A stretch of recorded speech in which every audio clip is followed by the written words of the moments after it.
being on stage, I think it can only be compared to flying. It's this endless freedom, an incredible sense of connection.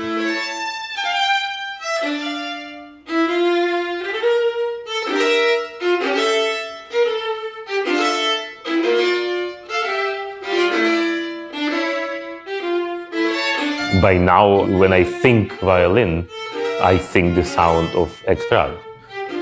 Abstract violin doesn't exist for me, it's that violin. You're holding an instrument that was made in 1690 in my case. And this incredible lifespan of the instrument, over 300 years, it's an incredible inspiration. It is a great responsibility, I think.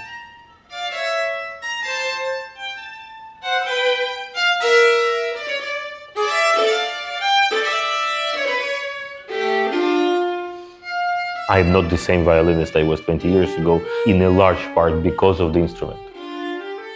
I think it changed me, and I dare say it changed the violin as well.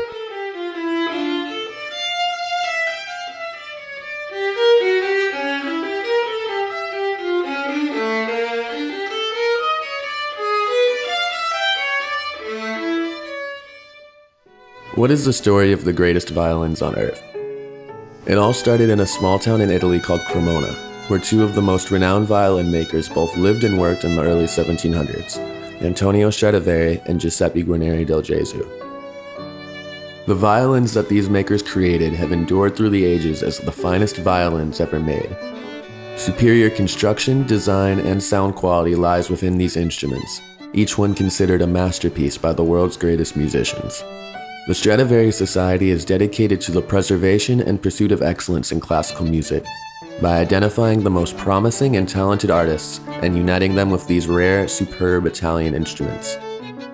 More than 100 artists have benefited from the program, many of whom have reached the height of the profession with Grammy nominations and awards, as well as solo performances with the world's greatest orchestras in the most prestigious venues. Centuries have passed, and the sounds of these instruments continue to fill concert halls. The work of Stradivari and del Gesù persist, as 35 of these violins are preserved and curated at the Stradivari Society in Chicago, Illinois. The mission of the Stradivari Society is to help classical music stay elevated at the greatest level possible. We do that by identifying the most promising and talented young string players. We get into their hands the greatest instruments that we can find. We encourage philanthropists and patrons of the arts, people that have a love of classical music, to buy a great instrument. You loan it to a great artist, it goes up in value. They enhance a young person's life and encourage them to develop and grow with this instrument. The best part is seeing one of the artists that you know you've helped in some way doing extraordinarily well and feeling that you participated or helped that person achieve that level.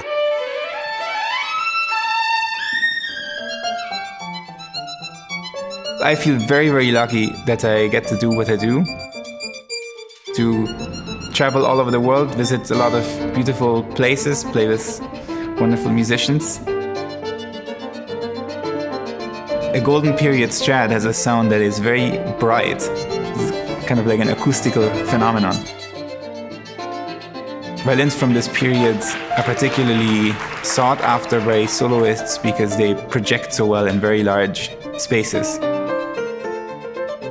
It opens up all these possibilities for you as a player in terms of all the nuances you can add to your playing and what you can discover through the violin.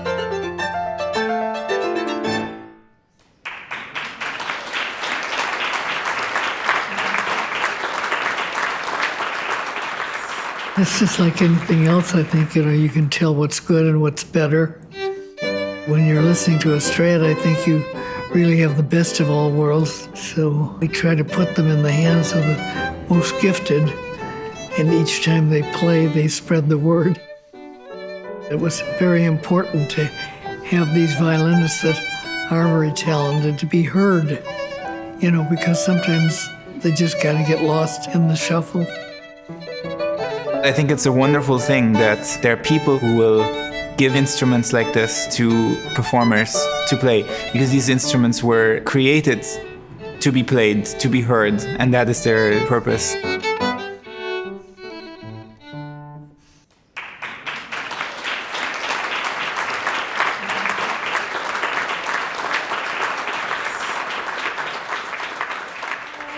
The Stradivari Society is all about the instruments, and without patrons, we wouldn't have those instruments to loan. There is an incredible generosity.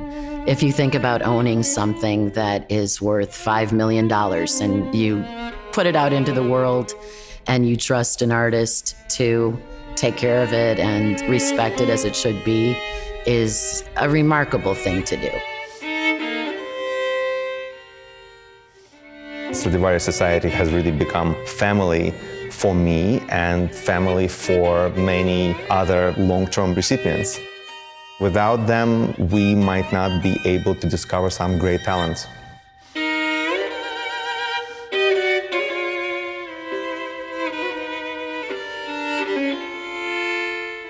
The craftsmanship was on the highest level possible. The instruments, they have incredible soul. They're meant to be played. They're not meant to hang on walls. The wood needs life. The wood needs sound. It needs to vibrate. It needs to breathe. And if these instruments don't have that air, I think over time they will die.